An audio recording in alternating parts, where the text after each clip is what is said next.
Problème des temps modernes, les solutions de l'islam, par Hadrat Mirza Tahir Ahmed. Livre 1. La paix et l'harmonie entre les religions. Le Saint-Coran déclare « En vérité, nous t'avons envoyé avec la vérité comme un porteur de bonnes nouvelles et comme un avertisseur. Et il n'est de peuple à qui un avertisseur n'ait été envoyé. » Chapitre 35, verset 25. Assurément, ceux qui ont cru en Mohammed le messager, et les Juifs, et les Sabéens, et les chrétiens, ceux qui croient en Allah et au jour dernier, et qui font de bonnes œuvres, ils n'ont rien à craindre et ne seront pas affligés. Chapitre 5, verset 70. Valeurs religieuses dépassées. Si l'on examine le problème des religions d'une façon globale, on s'aperçoit que l'on se trouve aujourd'hui dans une situation paradoxale. On peut dire que d'un point de vue général, la religion est en train de perdre son influence, et pourtant dans certains domaines particuliers, elle semble resserrer son emprise. Dans certaines sections de la société, dans presque toutes les religions, il semble y avoir un revirement très puissant pour un retour au dogme rigide et à l'intolérance vis-à-vis de l'opposition. Du point de vue de la morale, la religion est en train de perdre la bataille. Le crime se répand, l'honnêteté disparaît rapidement, l'équité et le sens de la justice sont sur le point de s'éteindre. Le sens de la responsabilité envers la société est complètement ignoré. À la place de ce vide, laissé par les valeurs morales, se développe un individualisme égoïste qui touche même les pays qui revendiquent pourtant des valeurs religieuses profondes. Il s'agit là de maux sociaux qui sont des signes clairs du déclin moral de la société. Si les valeurs morales sont l'âme des religions, leur disparition nous conduit à la conclusion que même si l'on essaye de ressusciter le corps de la religion, son âme est en train de le quitter. Le soi-disant phénomène de résurrection des religions est en fait similaire à la résurrection des morts, qui ne sont rien de plus que des zombies. Dans d'autres domaines, la stagnation et l'absence de changements passionnants ont créé l'ennui même parmi les personnes pourtant attirées par la religion. Les miracles qu'ils espèrent ne prennent pas naissance devant leurs yeux. L'intervention divine dans les événements et les situations dans lesquelles le monde se trouve plongé ne se manifeste pas comme ils l'auraient souhaité. Ils souhaitent la matérialisation d'étranges prophéties pour redonner vie à leur foi. Pourtant rien ne se passe. Ces gens sont des victimes toutes choisies pour ces sectes nouvelles qui fleurissent sur le terrain de cette frustration. Le besoin d'échapper au passé crée un désir de le remplacer par quelque chose de nouveau. En plus de ces tendances destructrices, il y a un autre phénomène extrêmement dangereux qui est probablement lié à la résurrection des dogmes religieux et qui menace la paix mondiale. Le développement de tels dogmes crée une atmosphère empoisonnée qui est fatale au dialogue et aux échanges d'idées particulièrement nécessaires. Et si cela n'était pas suffisant, des politiciens sans scrupules, toujours prêts à exploiter une situation à leur avantage, sont en train de ternir l'image de la religion elle-même. Bien sûr, l'histoire des rivalités et des inimitiés entre les religions ont leur rôle à jouer. Quant à la soi-disant presse libre, elle est généralement contrôlée par des mains invisibles et n'est pas en mesure de véritablement jouer le rôle d'un observateur impartial des événements de ce monde. La situation se complique davantage lorsque, dans un pays où la majorité appartient à une religion particulière, la presse se joint aux attaques contre les religions rivales. Quoi qu'il en soit, la première victime de cette mêlée est sans aucun doute la religion elle-même. Je me sens particulièrement concerné par les événements qui, de nos jours, touchent à la religion. Il est urgent que les différentes religions fassent l'effort d'éliminer les malentendus qui existent entre elles. Je suis convaincu que l'islam peut répondre à ces exigences avec discernement et satisfaire chacun de nos besoins et de nos demandes. Pour en faciliter la compréhension, nous allons présenter l'étude de ce sujet en différentes parties. Pour qu'une religion puisse être utile à établir la paix dans le monde et unir l'humanité, il est absolument fondamental que cette religion accepte le concept de l'universalité des religions dans le sens où tous les hommes, quelle que soit leur race, leur couleur ou leur origine, sont tous les créatures d'un même créateur. En tant que tels, ils sont tous sur un pied d'égalité pour recevoir la révélation divine, à supposer que celle-ci soit distribuée parmi certaines sections de la société. Cette idée est donc complètement opposée au concept de monopolisation de la vérité par l'une quelconque de ces religions. Toutes les religions, quelle que soit leur doctrine, quelles que soient les époques auxquelles elles appartiennent, ont le droit de réclamer, dans une certaine mesure, une véracité divine. En outre, il faut bien admettre que malgré leurs différences dans leurs dogmes et leurs enseignements, toutes ces religions ont vraisemblablement une origine commune. Le même être divin qui donna naissance à l'une de ces religions à un endroit particulier a très certainement répondu aux besoins spirituels et religieux des hommes vivant dans d'autres lieux et appartenant à d'autres époques. Et cela, c'est exactement le message du Saint-Coran, le livre sacré de l'islam. Caractère universel de l'institution des prophètes. À ce sujet, on peut lire dans le Saint-Coran « Et nous avons certainement envoyé à chaque peuple un messager prêchant, adorer Allah et éviter tous les transgresseurs. » Chapitre 16, verset 37. S'adressant aux prophètes de l'islam, Allah déclare « Et nous avons en effet envoyé des messagers avant toi. Il en est dont nous t'avons fait mention, et il en est dont nous ne t'avons pas fait mention. » Chapitre 40, verset 79. Tu n'es qu'un avertisseur. En vérité, nous t'avons envoyé avec la vérité, comme un porteur de bonnes nouvelles et comme un avertisseur. Et il n'est de peuple à qui un avertisseur n'ait été envoyé. Chapitre 35, versets 24 à 25. Il est donc clair que l'islam ne revendique pas de monopoliser la vérité au détriment de toutes les autres religions. Au contraire, le Saint-Coran explique que Dieu s'est occupé des besoins spirituels et religieux des peuples de toutes les époques. Il a envoyé des messagers ayant pour mission de transmettre le message divin aux peuples pour lesquels ils ont été suscités. Tous les prophètes sont égaux. La question que l'on est maintenant en droit de poser, c'est que s'il y a autant de prophètes qui ont été envoyés à différentes époques aux différents peuples de la terre, peut-on dire qu'ils ont tous la même autorité divine ? D'après le Saint-Coran, tous les prophètes appartiennent à Dieu, et en tant que tels, ils exercent une autorité similaire. Personne n'a le droit de discriminer contre un prophète en faveur d'un autre. Ainsi, en ce qui concerne l'authenticité de leur message, tous les prophètes doivent être considérés sur un pied d'égalité. Cette attitude particulière de l'islam vis-à-vis des autres religions et de leurs fondateurs, ainsi que des prophètes moins importants, jouerait un rôle majeur dans un processus d'unification des différentes religions. Le principe de l'authenticité du message de chaque prophète est une force très puissante pour le rapprochement des différentes religions. L'hostilité vis-à-vis des révélations des prophètes d'autres religions laisse la place au respect et à la révérence. Ceci est la position claire et logique adoptée par le Saint-Coran. Ce messager croit fermement à tout ce qui lui a été révélé de la part de son Seigneur, et il en est de même des croyants. Tous croient en Allah, en ses anges, en ses livres et en ses messagers. Ils disent « Nous ne faisons aucune distinction entre ces messagers. » Et ils disent « Nous avons entendu et nous sommes obéissants. » Chapitre 2, verset 286. Assurément, ceux qui ne croient pas en Allah et ses messagers et qui veulent faire une distinction entre Allah et ses messagers et disent « Nous croyons en quelques-uns et nous ne croyons pas en d'autres » et cherchent à se frayer un chemin entre les deux. Ceux-là, sans doute, sont de véritables mécréants et nous avons préparé pour les mécréants un châtiment humiliant. Et quant à ceux qui croient en Allah et en ses messagers et ne font aucune distinction entre aucun d'entre eux, voilà ceux qu'il ne tardera pas à récompenser. Et Allah est très pardonnant, miséricordieux. Chapitre 4, versets 151 à 153. La position peut-elle être différente si l'authenticité est la même ? Si les prophètes sont égaux du point de vue de leur authenticité, cela signifie-t-il qu'ils occupent un rang identique ?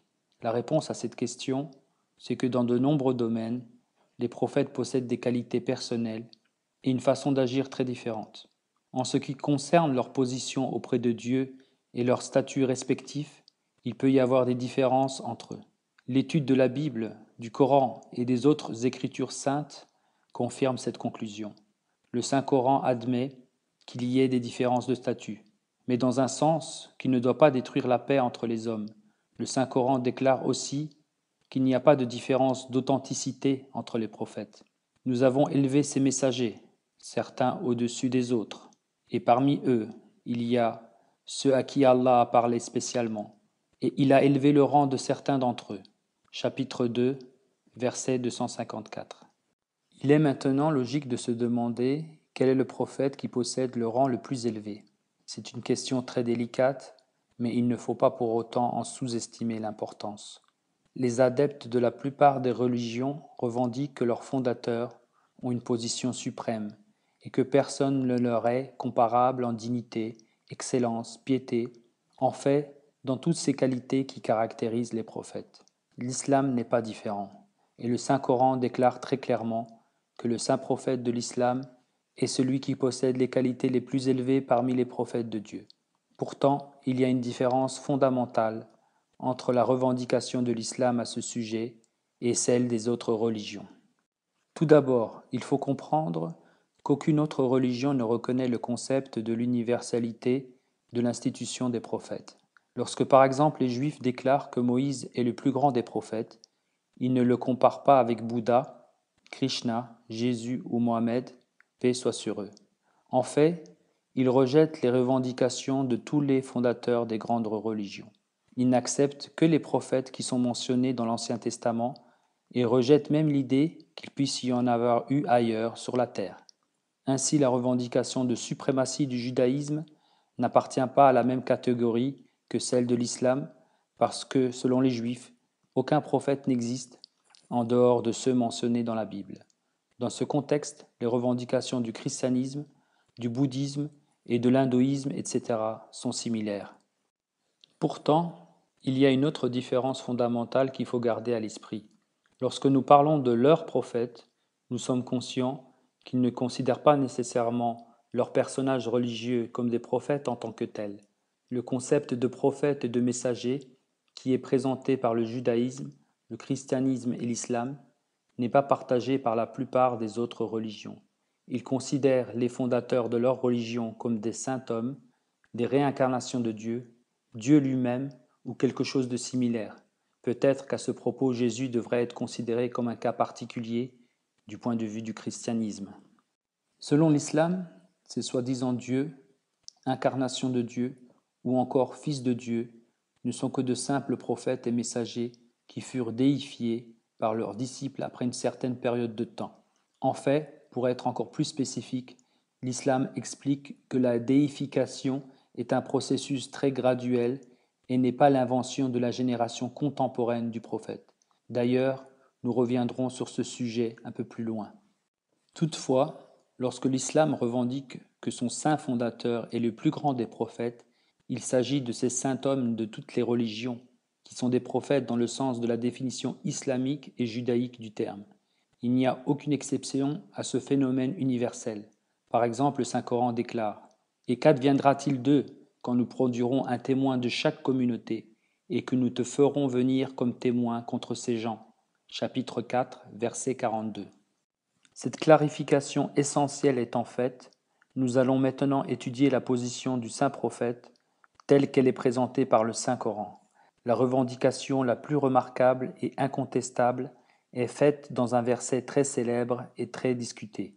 Mohammed n'est le père d'aucun de vos hommes, mais il est le messager d'Allah et le sceau des prophètes. Et Allah a pleine connaissance de toutes choses. Chapitre 33, verset 41. Le mot khatam utilisé dans ce verset a de nombreuses connotations. Toutefois, l'expression khatam nabiyyin signifie le meilleur, le suprême, le dernier mot, l'autorité finale, celui qui possède la supériorité et qui témoigne de la véracité de tous les autres. Un autre verset qui parle de l'excellence du saint fondateur de l'islam déclare que ses enseignements sont parfaits et qu'ils sont les derniers. Aujourd'hui, j'ai parachevé pour vous votre religion, et j'ai complété ma grâce sur vous, et j'ai choisi pour vous l'islam comme religion. Chapitre 5, verset 4. La conclusion que l'on peut tirer d'une telle déclaration, c'est que parmi tous les prophètes qui ont apporté une nouvelle loi, c'est lui qui, en apportant la loi parfaite, occupe la position la plus élevée. Le Saint-Coran assure aussi que le livre qui a été révélé sera gardé et protégé contre toutes les interpolations et modifications. Ainsi donc, Non seulement la revendication concerne la perfection de ces enseignements, mais aussi le fait qu'ils sont éternels, qu'ils resteront toujours purs et identiques à ceux qui furent révélés aux fondateurs de l'islam. Les 14 derniers siècles de l'histoire portent témoignage de la véracité de cette revendication. En vérité, nous avons nous-mêmes envoyé cette exhortation et assurément nous en serons le gardien. Chapitre 15, verset 10. Non, mais c'est un Coran glorieux, sur une tablette bien protégée. Chapitre 85, versets 22 à 23.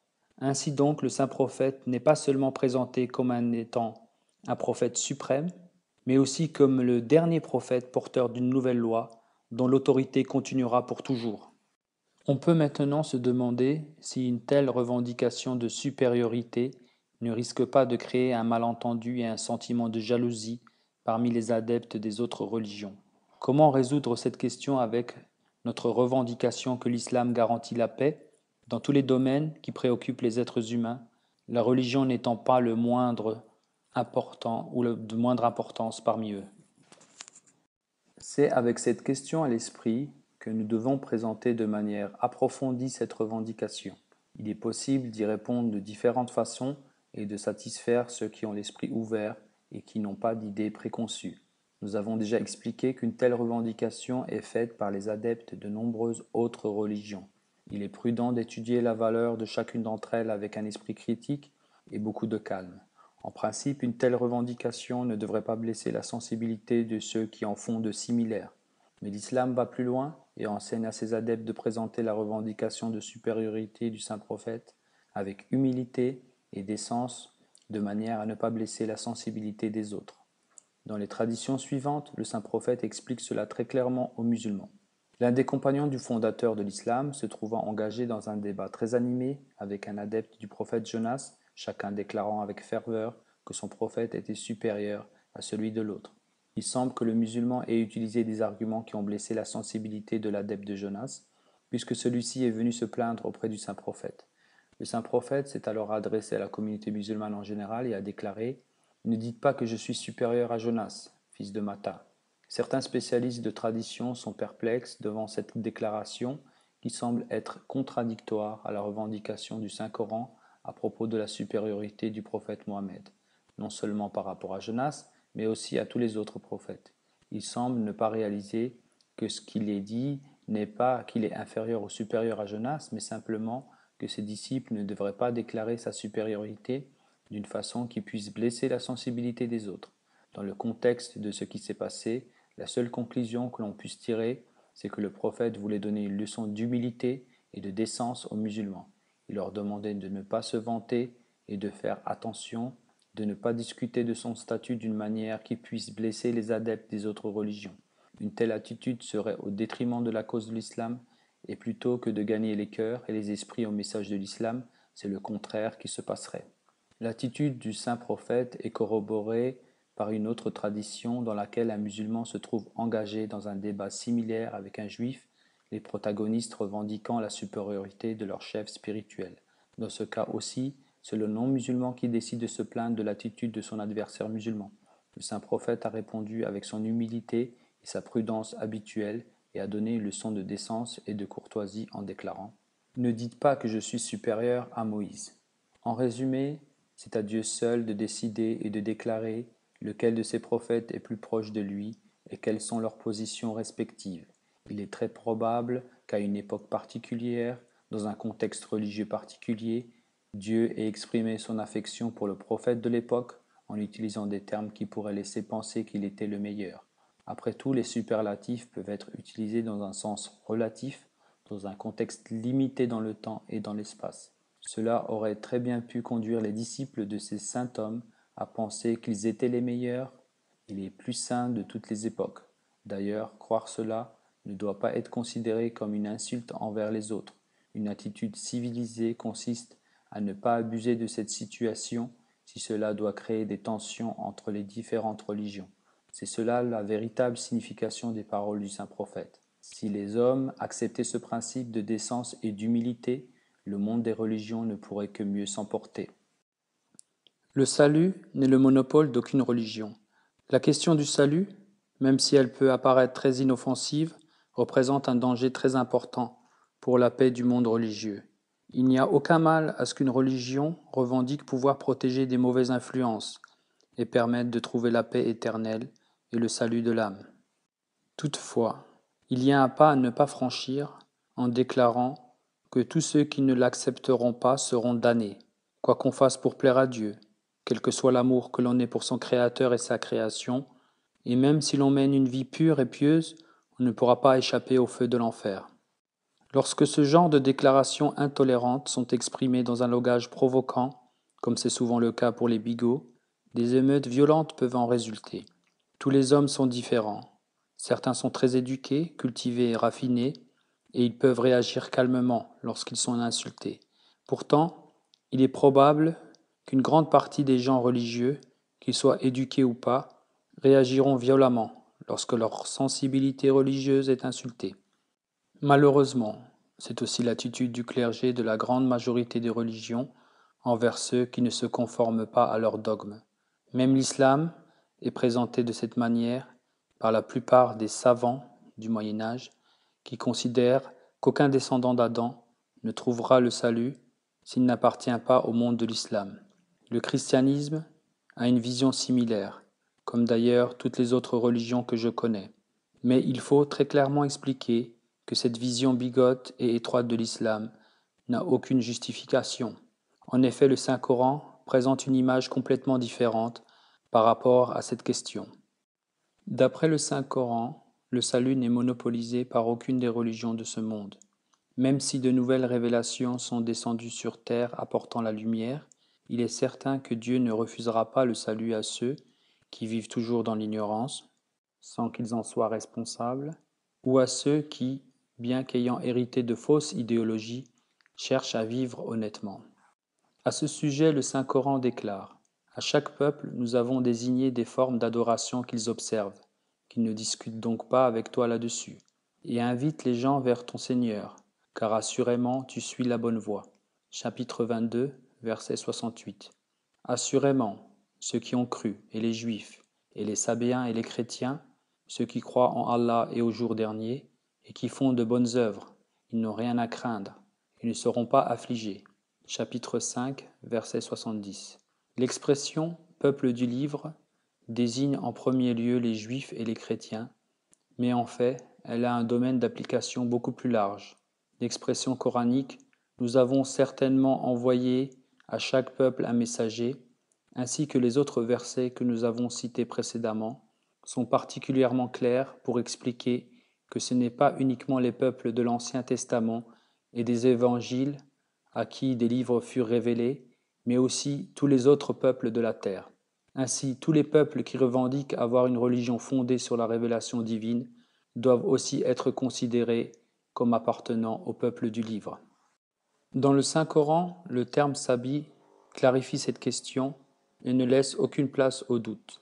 Sabi est un terme utilisé en arabe pour décrire tous les disciples de religions non arabes ou non sémitiques qui possèdent leur propre livre révélé.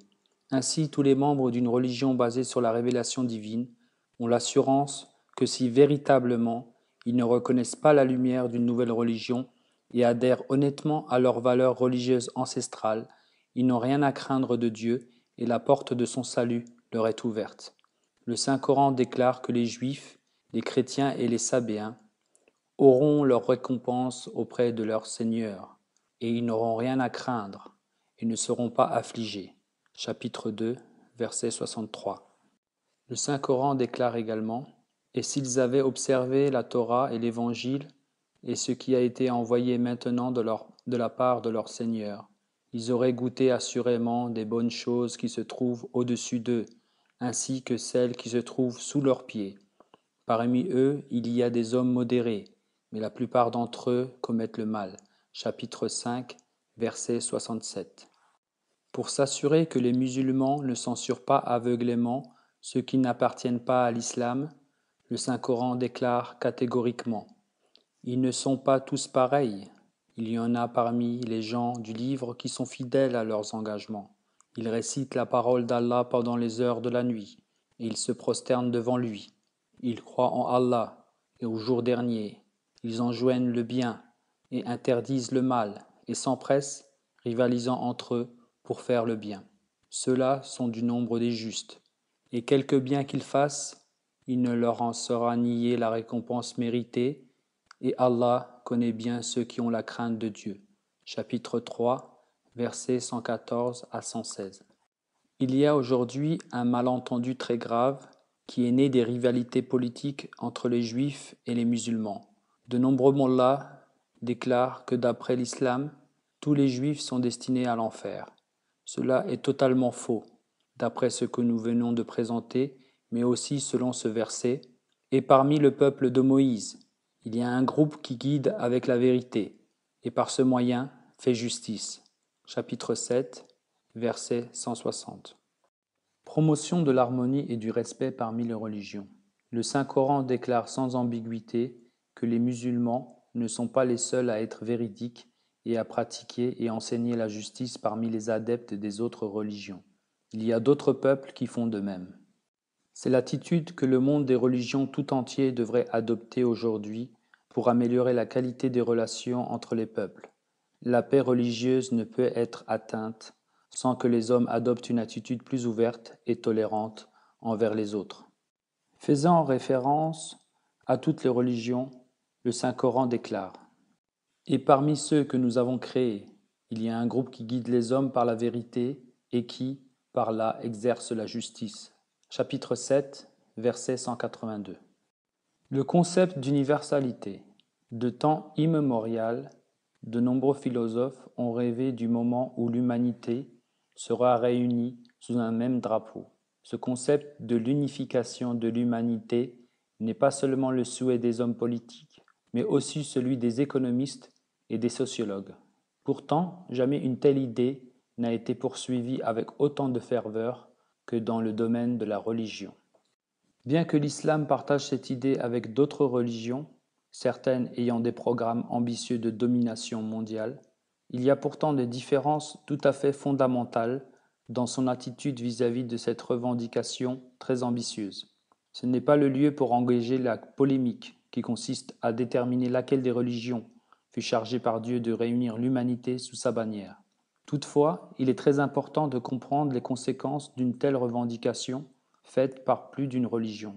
Si 2, 3 et même 4 grandes religions, à la tradition et à l'histoire bien établie, déclarent tout ensemble leur universalité, on peut être sûr que cela va créer une grande confusion parmi les peuples. Leur rivalité et lutte d'influence ne risquait-elle pas de devenir une menace réelle pour la paix mondiale? Ce type de mouvement religieux, à l'échelle mondiale, pose des questions qui sont très préoccupantes. Et si à cela on ajoute le risque de tels mouvements tombent entre les mains de bigots, intolérants et irresponsables, le danger devient encore plus grand. En ce qui concerne l'islam, malheureusement, il y a une propagande entreprise pour répandre l'idée que l'islam encourage l'utilisation de la force autant que possible pour propager son idéologie. De telles déclarations ne proviennent pas seulement des ennemis de l'islam, mais aussi du clergé musulman aux idées moyenâgeuses. Il est évident que si une religion passe à l'offensive, les autres ont le droit de se défendre en utilisant les mêmes armes. Bien sûr, nous rejetons la notion que l'islam encourage l'utilisation de la violence pour la propagation des idéologies religieuses, et c'est d'ailleurs un aspect que nous aborderons un peu plus loin dans ce livre. Tout d'abord, il nous faut examiner cette revendication faite par l'une quelconque des religions du monde. Une religion, l'islam, le christianisme ou bien une autre, peut-elle devenir universelle dans le sens où elle puisse être applicable à tous les peuples de la terre, quelle que soit leur race ou nationalité, sans parler des différences de traditions raciales, tribales ou nationales, d'habitudes et de comportements sociaux. Le concept d'universalité présenté par les religions devrait non seulement dépasser les frontières géographiques et nationales, mais aussi temporelles. La question devrait être, une religion peut-elle être intemporelle? Son enseignement peut-il s'appliquer de la même façon pour les peuples de notre époque, comme il l'était il y a 1000 ans, et le sera-t-il pour les peuples qui viendront après nous? Même si une religion était acceptée par l'humanité tout entière, comment pourrait-elle remplir les besoins des générations futures? C'est la tâche des adeptes de toutes les religions de montrer comment les enseignements de leur religion proposent de résoudre les problèmes que nous venons de présenter. Au nom de l'islam, nous allons maintenant présenter brièvement les réponses que cette religion apporte à ces questions. L'islam est une religion universelle. Le Saint-Coran explique très clairement que ces enseignements sont tout à fait en accord avec la psychologie humaine. L'islam met l'accent sur le fait qu'une religion qui trouve sa source dans la psychologie humaine transcende les notions de temps et d'espace. La psychologie humaine ne change pas. En conséquence, une religion qui prend ses racines au plus profond de la nature humaine devient elle aussi inaltérable dans la mesure où elle ne cherche pas trop à intervenir dans les situations transitoires. Même si l'homme poursuit irrémédiablement sa marche en avant, si cette religion adhère à ces principes dictés par la psychologie humaine, il est tout à fait logique qu'elle puisse revendiquer un caractère universel. L'islam va plus loin. Avec une attitude unique de tolérance, les religions du monde sont décrites comme possédant toutes, dans une certaine mesure, ce caractère universel. Ainsi, dans toutes les religions qui furent révélées par Dieu, on retrouve toujours une partie centrale qui est profondément liée à la psychologie humaine et à la vérité éternelle. Ce noyau commun reste identique, sauf si, bien sûr, avec le temps, les adeptes de cette religion modifient et corrompent ses enseignements.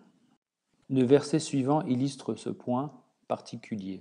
Et ils ne reçurent que le commandement d'adorer Allah en étant sincères envers lui en obéissance et en étant intègres, et d'observer la prière et de payer la zakat. Et c'est là la religion des gens du droit chemin. Chapitre 98, verset 6. Alors dévoue ton intention au service de la religion comme quelqu'un dévoué à Dieu. C'est la nature faite par Allah, la nature selon laquelle il a façonné les hommes. Il ne peut y avoir de changement dans la création d'Allah. C'est là la vraie religion, mais la plupart des hommes ne savent pas. Chapitre 30, verset 31. Après avoir expliqué cela, on peut maintenant se demander quelle peut être la sagesse qui consiste à envoyer une religion après l'autre avec le même enseignement. En outre, on peut se demander pourquoi l'islam peut revendiquer être, en termes relatifs, plus universel et perfectionné que les autres religions, si elles ont toutes à leur source ce même enseignement intemporel basé sur la nature humaine. Pour répondre à la première question, le Saint-Coran attire l'attention de l'humanité vers le fait indiscutable que les livres et écritures saintes révélées avant le Saint-Coran ont été modifiés. Leurs enseignements ont été corrompus progressivement, ou bien des choses nouvelles ont été introduites à la suite d'interpolations, au point que l'authenticité de ces livres est devenue douteuse et contestable. C'est bien entendu au peuple appartenant à ces religions qu'il incombe de prouver qu'aucun changement n'est venu s'interposer dans leur enseignement. En ce qui concerne le Saint-Coran, on ne peut nier le fait qu'il occupe une place tout à fait unique parmi l'ensemble des livres et des écritures saintes. Même certains de ses adversaires les plus fermes, qui ne croient pas qu'il soit la parole de Dieu, ont reconnu qu'il n'y avait jamais eu le moindre changement à ce livre dont Mohammed déclara qu'il s'agissait de la parole de Dieu.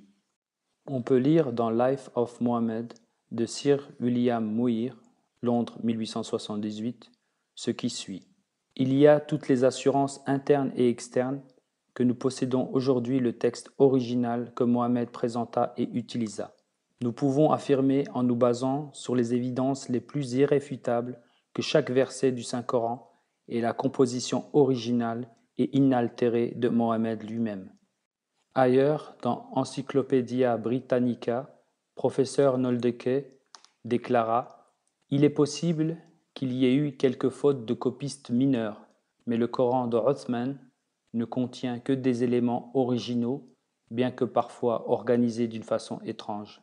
Tous les efforts successifs des orientalistes pour prouver qu'il y avait eu au cours des siècles des interpolations faites au Coran ont échoué. C'est une autre question que de savoir qui est l'auteur de quel livre. Mais ce livre, le Saint-Coran, qui est rejeté par les adeptes des autres livres, témoigne que l'Ancien Testament et les évangiles, mais aussi les livres saints des autres religions de ce monde, comportent certaines parties dont Dieu lui-même est l'auteur. Les différences que l'on peut trouver de nos jours sont le résultat d'interventions humaines. Il est évident que l'attitude du Coran est de très loin la plus réaliste et celle ayant le plus de chances de conduire à la paix parmi les religions. En ce qui concerne la seconde question, le Saint-Coran attire notre attention vers le processus d'évolution qui agit dans tous les domaines de notre société. De nouvelles religions sont nécessaires non seulement pour restaurer les enseignements fondamentaux des anciennes religions que les hommes ont altérés et transformés au cours des siècles, mais aussi parce que la société évolue et qu'il est donc nécessaire d'apporter certains changements pour suivre le progrès. Ce n'est pas tout. Il y a un autre facteur qui joue un rôle très important dans ce processus de changement. Il existe certains enseignements qui furent révélés pour satisfaire les besoins spécifiques et limités dans le temps de certains peuples et époques. Cela signifie donc que les religions n'énoncent pas simplement un noyau de principes intemporels, mais aussi présentent des enseignements secondaires et même parfois transitoires. Enfin, l'homme n'a pas été éduqué en matière religieuse en une seule fois. C'est progressivement, par étapes, qu'il a atteint la maturité mentale, qui devrait lui permettre de recevoir tous les principes fondamentaux qui étaient nécessaires pour le conduire sur le droit chemin. Selon la revendication coranique, un enseignement secondaire inséparable des principes fondamentaux a aussi été révélé, faisant partie intégrante de la religion finale et perfectionnée, c'est-à-dire l'islam.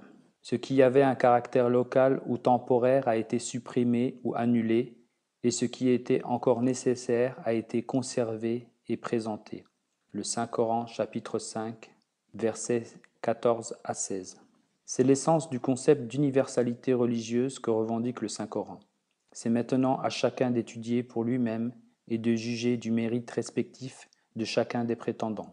Nous nous tournons maintenant vers ces religions qui se sont fixées pour objectif l'ascendance globale. Il est clair que l'islam possède une telle ambition. À travers les prophéties, le Saint-Coran déclare qu'un jour, l'islam est destiné à unir l'humanité sous sa bannière. Le Saint-Coran déclare « C'est lui qui a envoyé son messager avec la direction et la religion de la vérité, afin de la faire prévaloir sur toutes les autres religions, même si ceux qui attribuent des associés à Allah le haïssent. » Chapitre 61, verset 10. Malgré son engagement pour promouvoir la paix et l'harmonie parmi les différentes religions, l'islam ne décourage pas la comparaison des messages et les débats d'idées qui ont pour objectif l'ascendance par rapport aux autres. En fait, le Saint-Coran présente la domination finale de l'islam par rapport aux autres religions comme un but noble qui doit être poursuivi par chacun de ses adeptes. Dis, ô homme, en vérité, je suis auprès de vous tous un messager d'Allah, à qui appartient le royaume des cieux et de la terre. Il n'y a pas d'autre Dieu que lui. Il donne la vie et il donne la mort. Croyez donc en Allah et en ce messager, le prophète, l'Immaculé, qui croit en Allah et en ses paroles, et suivez-le afin d'être bien dirigé. Chapitre 7, verset 159. Toutefois, pour éviter les frictions et les malentendus, l'islam met en place un certain nombre de règles de conduite très strictes qui garantissent pour tous le fair-play, la justice absolue, la liberté d'expression et le droit au désaccord. Instrument de lutte, pas de contrainte. Comment une religion peut-elle revendiquer être universelle, internationale ou globale sans pour autant causer de friction? Aucune religion qui posséderait un message universel et l'ambition d'unir l'humanité sous sa bannière ne pourrait, ne serait-ce qu'un instant, songer à employer la force pour propager son message. L'épée peut conquérir des territoires, mais pas les cœurs. La force peut faire courber les têtes, mais pas les esprits. L'islam interdit que l'on utilise la force pour propager son message. Le Saint-Coran déclare « Il ne doit pas y avoir de contrainte en religion. Assurément, le bien sait distinguer clairement du mal. » Chapitre 2, verset 257. Ainsi, la coercition n'est pas nécessaire. C'est à l'homme de déterminer pour lui-même où se trouve la vérité. S'adressant au saint prophète, Dieu explique qu'il ne faudrait surtout pas qu'il s'imagine que l'on puisse réformer une société en utilisant la contrainte. Son statut de réformateur est présenté très clairement dans les versets suivants. Avertis donc, car tu n'es qu'un avertisseur, tu n'as pas été nommé sur eux en tant que gardien. Chapitre 88, versets 22 à 23. Mais s'ils se détournent, nous ne t'avons pas envoyé vers eux comme un gardien. Ton devoir est seulement de transmettre le message. Chapitre 42, verset 49. Même si la lutte et des réactions violentes se développent au cours de ce processus de propagation d'une idéologie nouvelle, l'islam exhorte ses adhérents à montrer la plus grande patience et de la persévérance dans le but d'éviter le conflit dans la mesure du possible. Et lorsqu'un musulman cherche à propager le message de sa religion aux quatre coins de la terre, il a pour cela un code et des règles de conduite très spécifiques. Parmi tous les versets qui traitent de ce sujet, nous en avons sélectionné quelques-uns. Invite vers la voie de ton Seigneur avec sagesse et une bonne exhortation, et raisonne avec eux de la façon qui soit la meilleure. Assurément ton Seigneur sait mieux qui s'est égaré de sa voie, et il connaît aussi ceux qui sont bien guidés. Chapitre 16, verset 126. Repousse le mal avec ce qu'il y a de mieux. Nous connaissons très bien les choses qu'ils allèguent. Chapitre 23, verset 97. Dans ce verset, le mot ahsan signifie le meilleur, le plus beau, le plus attirant. À propos du code de conduite que doivent suivre les musulmans pour propager le message de l'islam, le Saint-Coran explique: Nous jurons par le temps où l'humanité entière sera dans un état de perdition, excepté ceux qui croient et font de bonnes œuvres, et qui s'exhortent les uns les autres de façon honnête à accepter la vérité et qui s'exhortent les uns les autres à l'endurance, étant eux-mêmes endurants. Chapitre 103, versets 2 à 4. De plus, il aurait dû être de ceux qui croient et s'exhortent les uns les autres à la persévérance et s'exhortent les uns les autres à la miséricorde. Chapitre 90, verset 18. La survie du plus fort. Selon le Saint-Coran, la survie et la victoire ultime de l'islam repose uniquement et entièrement sur la force des arguments et non pas sur la puissance matérielle qui pourrait être déployée. Sur ce sujet, le Saint-Coran est très clair et spécifique. Il déclare que même si la force la plus grande est utilisée pour annihiler la vérité et supporter le mensonge, tous ces efforts seront vaincus et frustrés. La raison l'emportera toujours sur la force brutale des armes. Par exemple, le Saint-Coran déclare: Mais ceux qui savaient avec certitude qu'ils rencontreraient Allah un jour dirent: Plus d'une troupe l'a remporté sur une troupe plus importante par ordre d'Allah, et Allah est avec les constants. Chapitre 2, verset 250. Le concept de la suprématie de l'islam doit être compris dans le contexte du verset mentionné ci-dessus. Allah est très content d'eux, et ils sont très contents de lui. Ils sont les partisans d'Allah. Écoutez bien, ô vous les gens, ce sont les partisans d'Allah qui réussiront. Chapitre 58, verset 23. Pendant la bataille de Badr, la première bataille de l'histoire de l'islam, les musulmans faiblement équipés et peu nombreux se retrouvèrent face à la puissance considérable des idolâtres de la Mecque. Les musulmans furent forcés de se défendre pour préserver leur idéologie plutôt que leur vie. Le Saint-Coran mentionne cet incident. Afin que périssent ceux qui sont condamnés par des justifications évidentes à périr, et que survivent ceux qui méritent de survivre sur la base de justifications évidentes. Et en vérité, Allah entend tout, et il est omniscient. Chapitre 8, verset 43. C'est cette loi fondamentale qui joue le rôle le plus important dans le processus d'évolution de l'humanité. C'est toujours celui qui est le mieux adapté à son environnement qui va survivre. C'est cela l'essence de ce message, le principe éternel sur lequel l'évolution de la vie est basée. Liberté d'expression. La liberté d'expression est essentielle à la propagation d'un message et au rétablissement de la dignité humaine. Aucune religion n'est digne d'une quelconque considération si elle ne cherche pas à restaurer et à protéger la dignité humaine.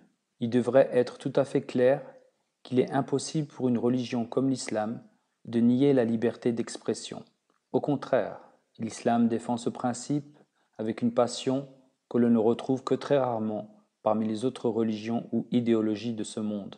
Par exemple, le Saint-Coran déclare: « Et ils disent, personne n'ira au paradis, à moins d'être juif ou chrétien. Ce sont là leurs vains désirs. Dis-leur, si vous dites la vérité, apportez vos preuves. » Chapitre 2, verset 112. Ont-ils pris des dieux en dehors de lui? Dis, produisez vos preuves. Ce Coran est une source d'honneur pour ceux qui sont avec moi, une source d'honneur pour ceux qui m'ont devancé. Mais la plupart d'entre eux ne savent pas la vérité, et ainsi ils se détournent. Chapitre 21, verset 25. Et nous produirons de chaque peuple un témoin, et nous dirons, apportez votre preuve. Alors ils sauront que la vérité appartient à Allah seul, et ce qu'ils avaient l'habitude de fabriquer sera perdu pour eux. Chapitre 28, verset 76. Ou auriez-vous quelques preuves manifestes? Alors produisez votre livre, si vous êtes véridique. Chapitre 37, versets 157 à 158. Liberté et émancipation dans le contexte du monde contemporain. La liberté et l'émancipation sont deux idées qui ont influencé le monde entier tout en ayant des intensités et des caractéristiques différentes selon les régions où elles s'exprimaient. Il n'y a aucun doute que l'homme prend de plus en plus conscience de la valeur et de l'importance de la liberté. Aux quatre coins de la terre, on trouve un besoin et un désir grandissant de liberté. Mais par rapport à quoi s'exprime-t-il? Est-ce pour se libérer de l'influence des gouvernements étrangers, des dictatures, du fascisme, des théocraties et autres régimes ayant des philosophies totalitaires, des démocraties oppressives et des bureaucraties corrompues, de l'asphyxie économique des pays pauvres par les pays riches, ou encore de l'ignorance et de la superstition?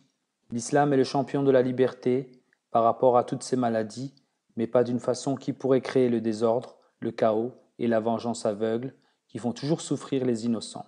Et Allah n'aime pas le désordre. Chapitre 2, verset 206. C'est cela le message de l'islam.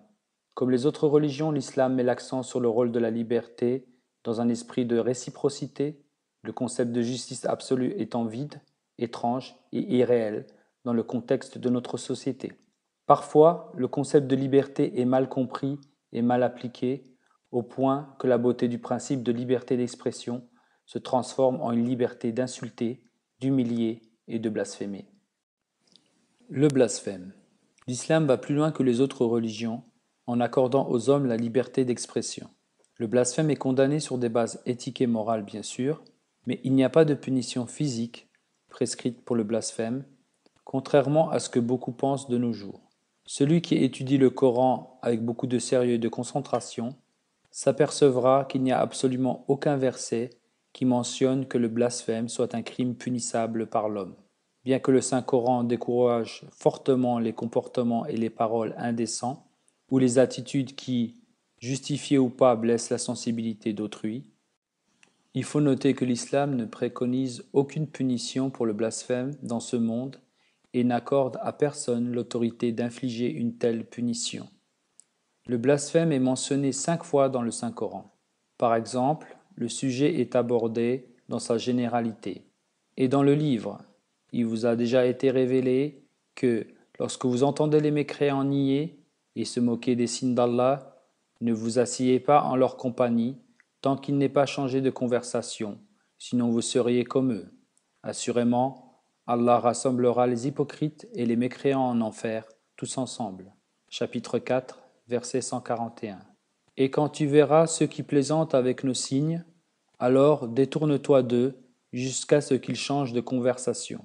Et si Satan te fait oublier ce précepte, alors, après t'en être souvenu, ne reste pas assis en compagnie des injustes. Chapitre 6, verset 69. Quelle merveilleuse réponse à la laideur du blasphème. L'islam ne permet à personne de punir les blasphémateurs, mais en plus déclare que l'on doit exprimer sa désapprobation en quittant l'assemblée dans laquelle les valeurs religieuses sont insultées et ridiculisées. Il n'y a aucune autre mesure particulière qui est préconisée par le Saint-Coran, pas même un boycott permanent des blasphémateurs. Au contraire, le Saint-Coran explique que ce boycott ne doit durer que pendant la période où les blasphèmes ont lieu. Le blasphème est aussi mentionné dans la sourate Al-An'am, où la question hypothétique du blasphème est évoquée vis-à-vis de Dieu, mais aussi vis-à-vis des idoles et autres objets d'adoration. Et n'injurie pas ceux à qui ils en appellent à côté d'Allah, afin que par dépit et dans leur ignorance, ils n'injurient pas Allah. Ainsi avons-nous fait que les actions de chaque peuple leur semblent attrayantes. Ensuite leur retour est auprès de leur Seigneur, et il les informera de ce qu'ils faisaient.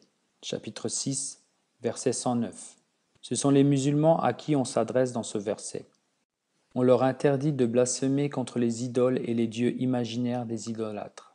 Il est expliqué que si l'un d'entre eux le faisait, les autres pourraient, par mesure de représailles, blasphémer contre Dieu. Dans cette discussion hypothétique à propos du blasphème contre Dieu et les idoles, aucune punition physique n'est mentionnée.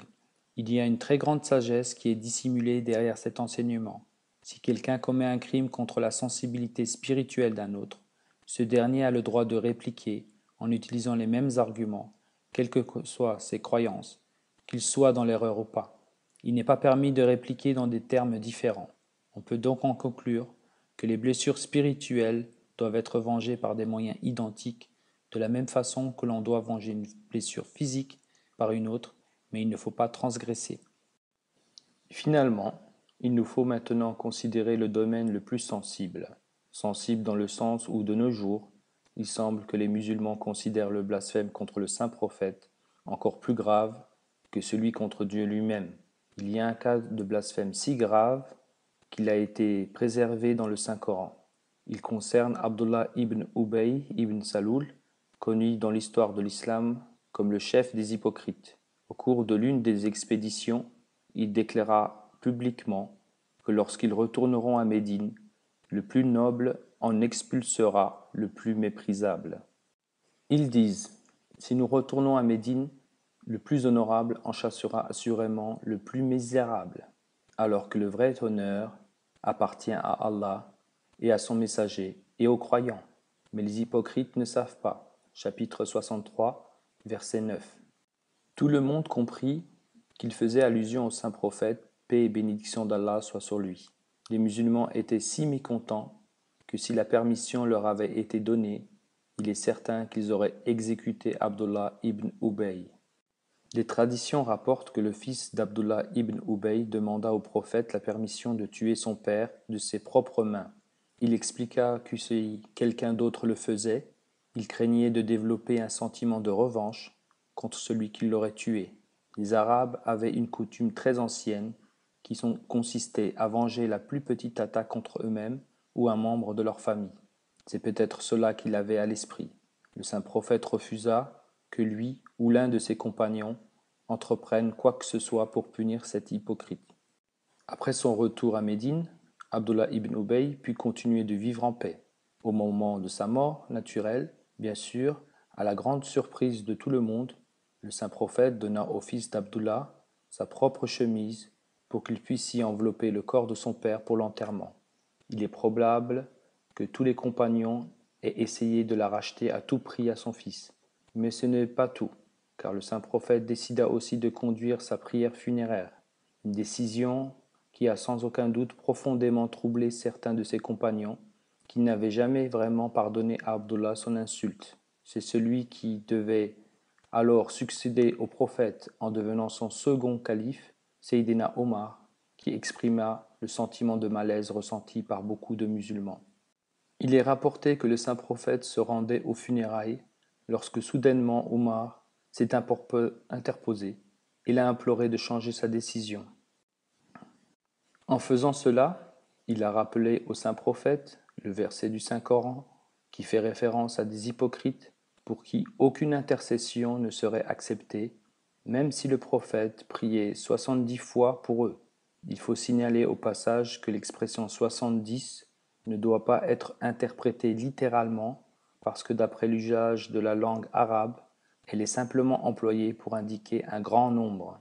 Le saint prophète sourit et répondit « Rangez-vous sur le côté, Omar. Je sais mieux ce que je dois faire. Si Dieu ne le pardonne pas après que j'ai prié 70 fois, alors je lui demanderai plus de 70 fois de le pardonner. » Et le prophète dirigea la prière. C'est un rejet très clair de ceux qui revendiquent à corps et à cri la peine de la mort pour tous les blasphémateurs qui insultent le saint prophète de l'islam. Une religion qui se dit universelle doit aussi revendiquer pouvoir établir la paix entre les religions de ce monde. Coopération entre les religions. En ce qui concerne les relations entre les différentes religions, l'islam va plus loin en déclarant « Et ne laissez pas l'hostilité d'un peuple en ce qu'il vous a empêché d'entrer dans la sainte mosquée vous inciter à transgresser, et entretenez-vous en intégrité et en piété, mais ne vous aidez pas mutuellement en péché et en transgression. Chapitre 5, verset 3. Le Saint-Coran ne permet pas de traiter avec injustice même ceux qui les ont agressés à cause de leur inimitié religieuse.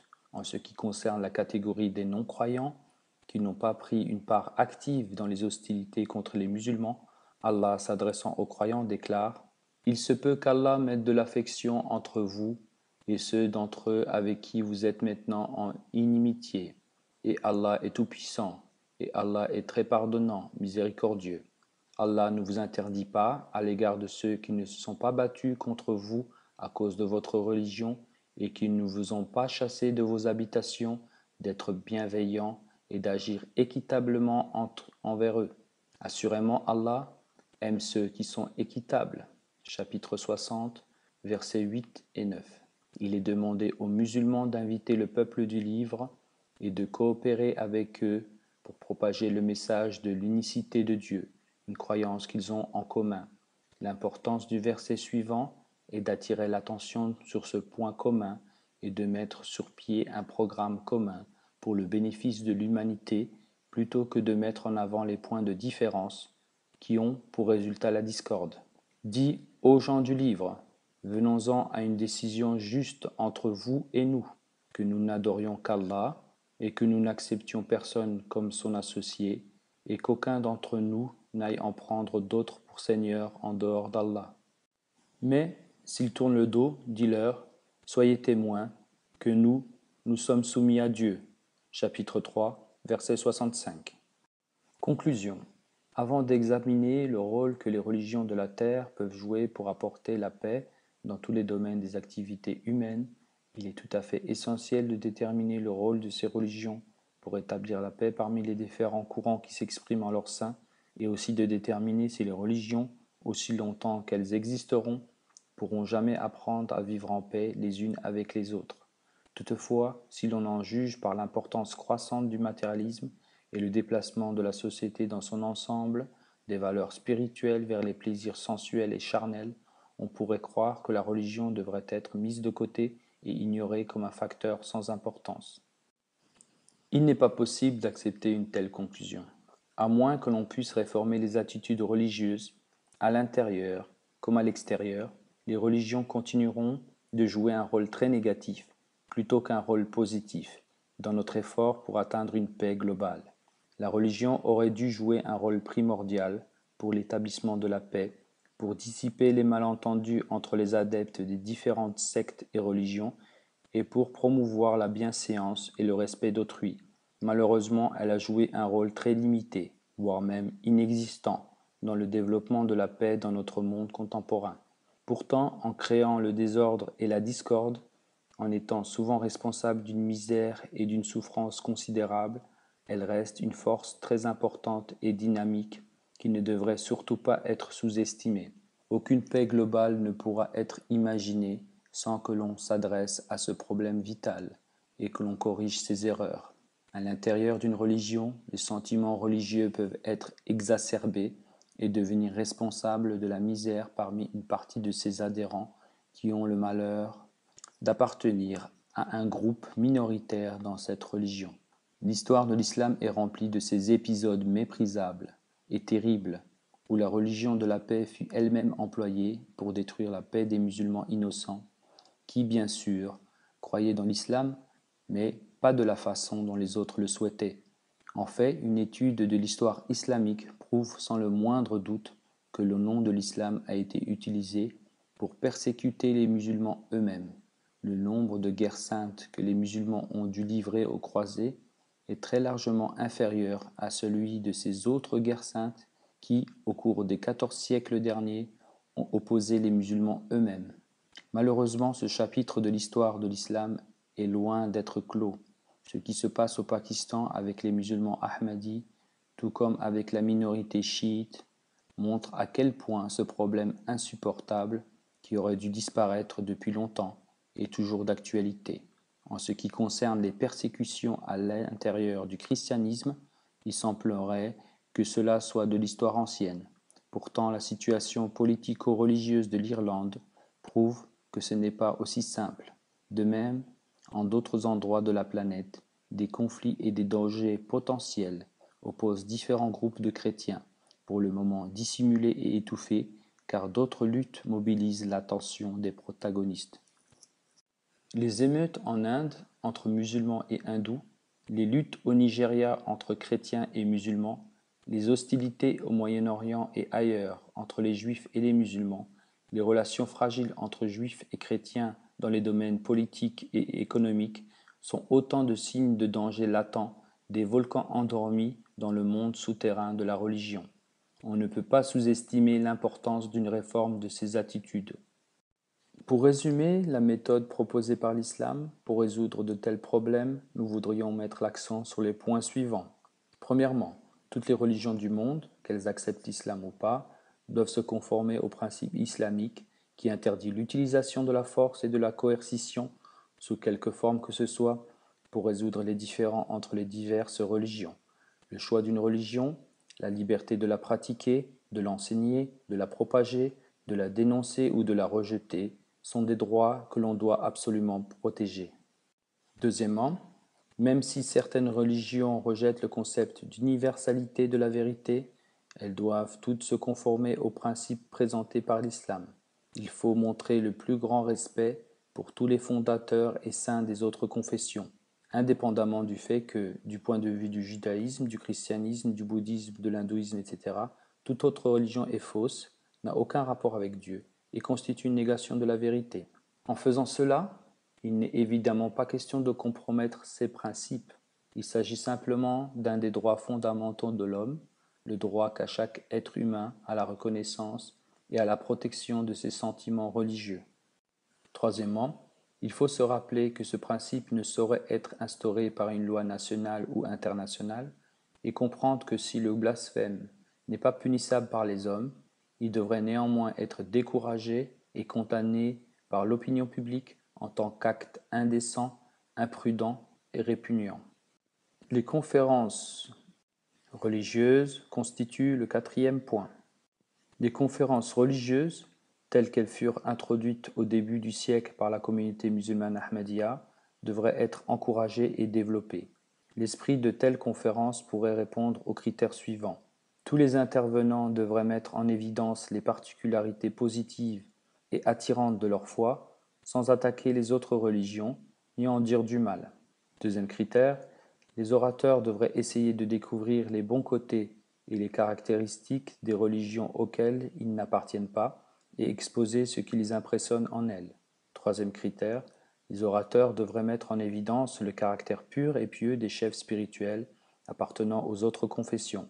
Par exemple, un juif pourrait faire apprécier aux adeptes des autres religions les caractères particuliers du saint prophète sans pour autant compromettre les dogmes de chacun. Un musulman pourrait parler de Krishna, un hindou de Jésus-Christ, un bouddhiste de Moïse, et ainsi de suite.